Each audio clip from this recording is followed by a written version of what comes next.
မိတ်ဆွေတင်ဟာဟောရချစ်သူတယောက်ဖြစ်မဲ့ဆိုတင်ကြီးကိုကြည့်တဲ့ဟော်မူဗီလေးနဲ့မိတ်ဆက်ပြီး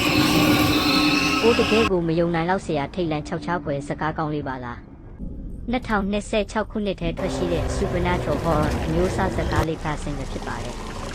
ဇလန်အစလိုက်နဲ့ထားရဆိုတဲ့စုံတွဲနှစ်ယောက်ကလာခီးထွက်ရင်စတင်ပါတယ်သူတို့နှစ်ယောက်ဟာနေရာအနှံ့လျှောက်သွားပြီးဘဝအသစ်ကိုစတင်ဖို့စိတ်ကူးထားကြတာပါတညမှာတော့အဝေးပြေးလမ်းမကြီးပေါ်မှာကြောက်စရာကောင်းတဲ့ကားမတော်တဆမှုတစ်ခုကိုမျက်မြင်တွေ့လိုက်ရပါတယ်ရင်မောင်းကနေရာတင်သေဆုံးသွားပြီးနေရာအလုံးကအဲ့ဒီမှာပဲပြီးသွားပြီလို့ထင်ခဲ့ကြပါတယ်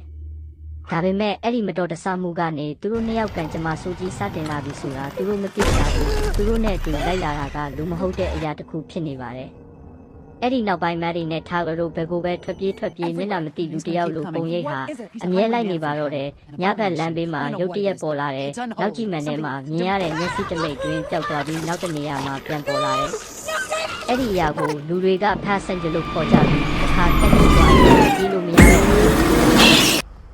အခုညီရှာရင်တရနာဆိုတဲ့အသက်ကြီးမျိုးသမီးတယောက်နဲ့တွေ့ပါတယ်သူကဖားဆန်ကြဟာရိုးတရက်မဟုတ်ပဲရှေးဟောင်းဆင်းရဲတဲ့ဝိညာဉ်တစ်ခုဖြစ်ပြီးတားကောင်ကိုမတက်မချင်းမရက်ဘူးလို့ပြောကြပါတယ်အဲ့ဒီကစပြီးနာဒီနဲ့ထားတို့ဟာမြို့ကနေမြို့လမ်းကနေလမ်းအဆက်မပြတ်ထွက်ပြေးရင်းအသက်ရှင်ဖို့ကြိုးစားကြပါတယ်ဒါပေမဲ့ဖားဆန်ကြကတော့အမြဲသူတို့ထက်တလန်းရှိမှရှိနေတတ်ပါတယ်သူတို့ဟာထောင်ချောက်တွေဆင်တဲ့ဘာသာရေးနီလန်းတွေအသုံးပြုကြတဲ့ကားကိုစွန့်ပစ်ပြီးတော့ထွက်ပြေးကြတယ်ဒါပေမဲ့ဘာမှမအောင်မြင်ပါဘူးနောက်ဆုံးပိုင်းမှာတော့ Tyler က Passion ကိုအာယုံလွဲဖို့ပုဂ္ဂိုလ်ကိုဆုံးလုပ်ဖို့ဆုံးဖြတ်လိုက်ပါတယ်နားဒီကိုလွတ်မြောက်စေချင်တာလား Passion က Tyler ကိုလုံးဝနှိပ်ပိုက်သွားတဲ့အချိန်နားဒီကလွတ်မြောက်သွားတယ်လို့ထင်ရပါတယ်ဒါပေမဲ့နားဒီကတယောက်တည်းလမ်းပေါ်မှာနေချိန်နောက်ကြည့်မှန်ထဲမှာ Passion ရဲ့ပုံရိပ်ကိုဖတ်မြင်လိုက်ရတယ်ဒီဒေတာဟာဒီမကောင်းဆိုးပါသုံးချက်မှရက်တန်သွားမယ်ဆိုတာသူတို့သဘောပေါက်ကြတယ်သူတို့အသက်ဆုံးစားရင်ရမယ်ဆိုတာနားလည်သွားပြီးမကောင်းဆိုးဝါးကြီးကိုတန်ရှင်းတဲ့ဖះเจ้าနဲ့ညီဖះเจ้าအိုကြီးတို့တတိယကိုသုံးသပ်လိုက်ပါတယ်မိတ်ဆွေတို့ရောဘယ်လိုထင်တာလဲ